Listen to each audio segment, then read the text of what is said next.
The Handmaid's Tale is one of the most terrifying dystopian fictions ever because it utilizes explicit allegories and sharp feminist film theory to unpack the invisible yet tangible oppression of the patriarchy. It also takes direct example of persecution of marginalized groups from both history and contemporary times.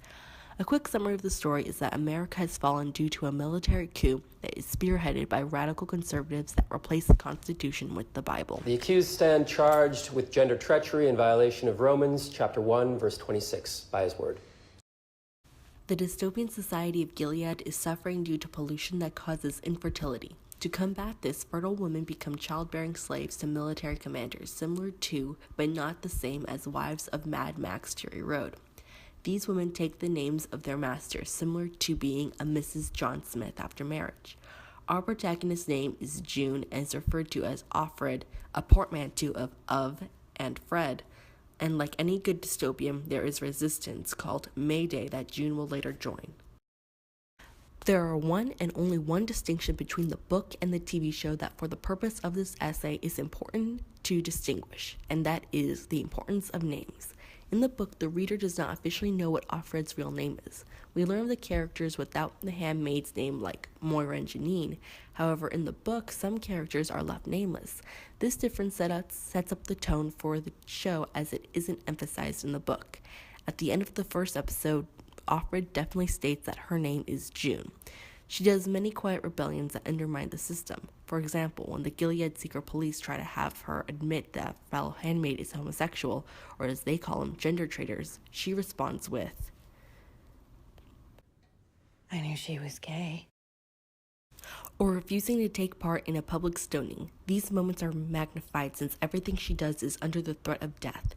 In the book, Offred does not have a name, allows the reader to consider that her life as a handmaid is the life of most handmaids in Gilead. It also serves to fit the narrative of popular TV and movies.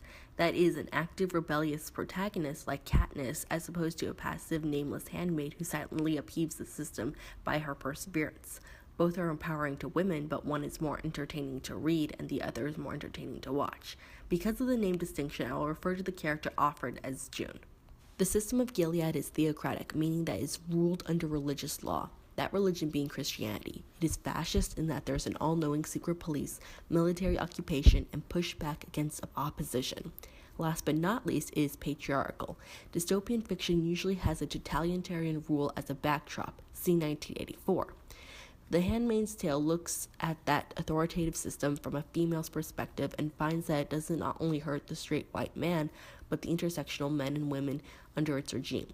By filtering a broken society through a female's eyes, one is able to clearly see the patriarchal oppression that would be glazed over if it was written by a man / from a man's worldview. Gilead uses the first two systems of power to fully enact with ease its sexist oppression. In this world, women are not allowed to read, barring them from any political, cultural, or economic activity that may change society. Leaders also drawn on a metaphorical descriptions of biblical texts to be literal so they can further subjugate women to their own ends. These methods are in place today in the Middle East and in the past. It would seem unbelievable when it happens in America with beautiful actors and a great score in the background. The Handmaid's Tale also does a fantastic job of making invisible oppression visible. It may be difficult for one who is not familiar with rape culture to believe that exists. However, The Handmaid's Tale showcases the uninitiated the reality of rape culture by inflating the already tangible ways it operates today. In Gilead, aunts are older women who teach handmaidens the ropes. However, the scene shows are depictions of misogynistic propaganda. Janine shares a story of her being raped in college by a group of men. Her fault. Her fault. Her fault. Her fault. Her fault. Her fault. Her fault. Her fault. Go on. Do it. And this experience scars Janine, and in conjunction with physical abuse, she is driven crazy. American women are indoctrinated into misogynistic behaviors by the media, tradition, and other women, believing that the fault of sexual assault lies on women. If years of slut-shaming was packed into a minute and 30 seconds, it would look like this. Another piece in episode 1 is the reality of gray rape in the world of Gilead. Handmaids are ritually raped every month for the prospect of a child and under the threat of injury, exile, or death. So women are begrudgingly compliant. This is an example of gray rape because it's happening with a person you know in a circumstance you may not call rape. In this case, it is called the ceremony. The Handmaid's Tale serves to undermine the patriarchy by utilizing feminist film analysis in its plot.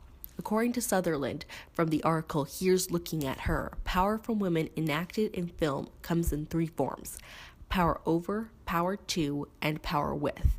Cinema that is identified as feminists have one or more of these traits, and I'll explain in a second, but one must understand that with each trait comes an opposing pitfall that may undermine the egalitarian sentiments.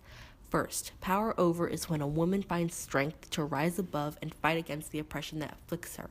However, these women are often over-sexualized and are prone to the male gaze.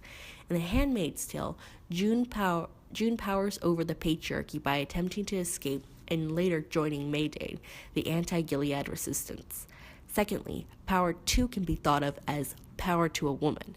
It is when a woman claims agency in her life outside feminine roles. This form of power lends itself to women being adversarial with each other, even when they could be allies. Again, The Handmaid's Tale features June meditating on her experiences as a woman and of the time before, not only keeping herself sane, but to remember that she is June and not Offred. She is a person first and a handmaid second. This monologue at the end of the episode 1 would later echo in episode 9, when June reminds Janine at the time before Gilead a return to freedom that would be an attempt to prevent her from committing suicide. Finally, there is power with. This is when a woman stands in solidarity with another woman and with a focus on community building. This form of storytelling is less frequent because it's either too feminist or it's too cheesy. Regardless of the supposed corniness, June and Emily share a moment of understanding in episode 5 when she says this. Lovegood, Stephen, how do I find them? My name is Emily.